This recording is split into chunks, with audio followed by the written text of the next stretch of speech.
Hey everyone, in this video, I'm going to show you on how to connect MyWhoosh to Strava. So the very first thing that you have to do is open your MyWhoosh application on your phone or even on your tablet.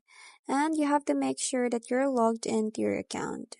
Once you're in, you just have to go to the settings. So tap on your profile at the top left corner or at the right corner. It depends on the update that you have, and then tap on select the settings. So once you're in the settings, find the connected applications. So in the settings menu, look for connected apps or connections and just tap on it.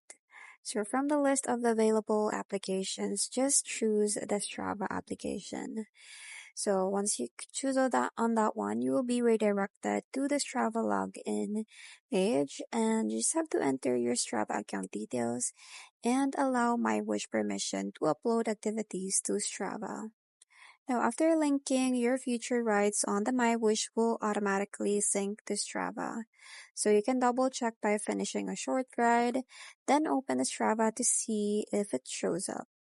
So that's pretty much it. I hope you find this video helpful. Thank you for watching, and I'll see you in my next one. Bye!